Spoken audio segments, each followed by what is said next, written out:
चलिए मैं आपको कोरिया की रियल स्टोरी सुनाता हूँ। इस चेहरे को ध्यान से देखिए, मासूम से चेहरे को। इस पर एक मूवी भी बनी हुई है। इसका नाम है ली जून जे। 1963 की पैदाइश है। 1983 में इसने अपना ग्रेजुएशन कंप्लीट किया था।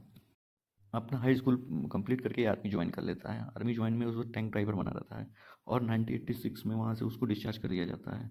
फिर वो घर आता है। अब यहाँ से इसकी कहानी जो है, रियल कहानी स्टोरी होती है। 1992 में शादी भी करता है, उससे एक बच्चा भी रहता है। लेकिन इससे पहले इसने बहुत सारे कारनामे कर चुके हैं, जो मैं आपको आगे बताऊंगा। इसकी कहानी अब शुरू होती है। 1986 में ही ये अपना पहला मर्डर करता है। 15 सितंबर को, जनवरी 1986 में डिस्चार्ज होकर आया है आर्मी से, और आते ही पहला मर्डर 1986 में करता है 71 ईयर्स की महिला का। फिर वो अक्टूबर में 1986 के अक्टूबर में फिर मर्डर करता है। फिर दिसंबर 1986 में 12 दिसंबर को करता है मर्डर। 14 दिसंबर 1986 को मर्डर करता है। लगातार कंटिन्यूस मर्डर करता है। फिर 10 जनवरी 1987 को मर्डर करता है। 7 सितंबर 16 सितंबर 1988, और ये आज 15 नवंबर 1990 में एक मर्डर किया है। इस केस में क्या हुआ था, मर्डर हुआ नहीं होता। 1989 में क्या हुआ था कि किसी के घर में घुस जाता है तोड़ के, तो उस पर ट्रायल चलता है, उसको 1.5 साल की सजा होती है। फिर रीट्रायल होता है, उसे जो है अप्रैल 1990 में छोड़ दिया जाता है। सन मंथ याद रखिएगा, अप्रैल 1990 में उसको कोर्ट से उसको छोड़ दिया जाता है। अब मर्डर की उसकी आदत लग चुकी है, सीरियल किलिंग की।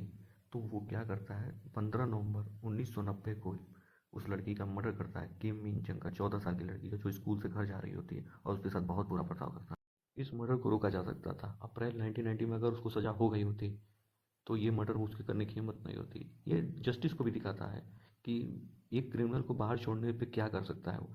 छोड़ते ही उसने 1990 में ही उसने एक मर्डर कर दिया, 14 साल की लड़की का। वो भी बहुत बुरी तरीके से करता था, मर्डर करता था, और उसके बाद से बहुत कुछ ऐसी करता था जो मैं बताना नहीं चाहता। आप देखेंगे तो आप समझ जाएंगे।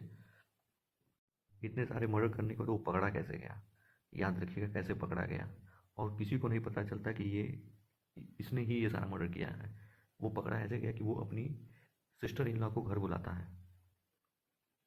अपनी सिस्टर इन लॉ को घर बुलाता है, उसको ड्रग देता है, वो बहुत कुछ करता है, उसका रेप करता है, और फिर बाद में उसको मार डालता है। इन लॉ के मर्डर में इसको गिरफ्तार किया जाता है। किसी को ये नहीं मालूम है कि इसके पहले जितने मर्डर और रेप किए हैं ये इसी ने किए, किसी को नहीं मालूम है। 1994 में मर्डर करता है। 1994 में इसको सजा भी हो जाती है। पहले उम्र फांसी की सजा होती है, फिर बाद में इसको उम्र कैद की सजा हो जाती है। अब कैसे ये पता चलता है कि ये सारे मर्डर किए, वो मैं आपको बताता हूँ। जो ये सीरियल मर्डर केस हो रहे थे, इसमें बहुत सारे लोगों को पकड़ा गया। बहुत सारे लोगों को ज़बरदस्ती एक्सेप्ट करने के लिए बोला गया कि आप एक्सेप्ट करिए ताकि मीडिया में उनका नाम हो जाए। तो इसमें बहुत सारे लोगों को ज़बरदस्ती पकड़ा गया, बंदी बनाया गया, बहुत सारे लोग मर गए इसमें।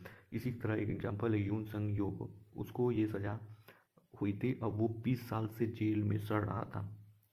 फिर उसको पैरोल पे छोड़ा गया था, 20 साल बाद पैरोल पे उसको बाहर भेजा गया था। फिर उसको 2019 में जब ये पता चलता है कि ये जो सारे मर्डर और रेप केस किए हैं, तब इसको बरी किया जाता है। उससे पहले ये जो है इन सारे रेप और मर्डर के जिम्मेदार माना जा रहा था। तो ये पता कैसे चलता है, 2019 में कोरिया में जब एडवांस सिस्टम उस्टम आ जाते हैं डीएनए पता करने के लिए, तो पहले के का जो एविडेंस था वो बचा के रखा गया था। तो उसमें जो सीमन था, उससे जो चेक किया जाता है, वो सारे जो जेल में बंद कैदी होते हैं उसमें ली ली भी बंद होता है। तो उसके ली के सीमन से उसका डीएनए मैच हो जाता है। तब ये पता चलता है कि मर्डर जो सारे पहले जो मर्डर किए हुए हैं वो ली ने किए हुए हैं। पहले तो वो एक्सेप्ट नहीं करता, लेकिन बाद में वो एक्सेप्ट कर लेता है। फिर जो 20 साल से अपना सज़ा काट रहा होता है उसको बरी किया जाता है।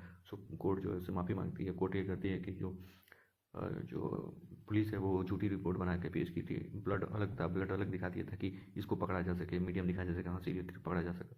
और 1994 के बाद से मर्डर रुक भी जाते हैं, तो लोगों को ये लगता है कि रुक गए, लेकिन वो 1994 में तो वो अपने सिस्टर इन लॉ के मर्डर के और रेप के केस में अंदर गया था। तो ये नहीं मानता जो इससे पहले मर्डर हुए हैं, रेप हुए हैं, इसने सब सारे किए।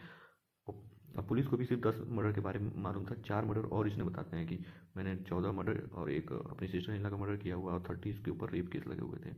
इस पर एक मूवी भी बनी हुई है जिसका नाम मेमोरीज ऑफ मर्डर। इसमें बैड कॉप गुड कॉप को दिखाया गया है कि कैसे एक सही से केस लड़ा, कैसे और एक कैसे फंसाने की कोशिश कर रहा है बेगुनाहों को। तो इसमें पूरा दिखाया गया है कितने बेगुनाह मारे गए हैं और कितने लोगों को फंसाने की कोशिश की गई। जस्टिस सिस्टम को दिखाया गया कैसे काम कर रहा है, मतलब। लेकिन जब ये मूवी बनी थी तब तक वो किलर इन सब रेप केसों का पता नहीं चला था। तो इस मूवी को आप देखिए, इसमें बहुत सारे जो मर्डर हैं उसके बारे में और डिटेल से बताया गया है कि कैसे कैसे मारता था और क्या क्या करता था। तो आप इसको जरूर देखिए, बहुत अच्छी मूवी है।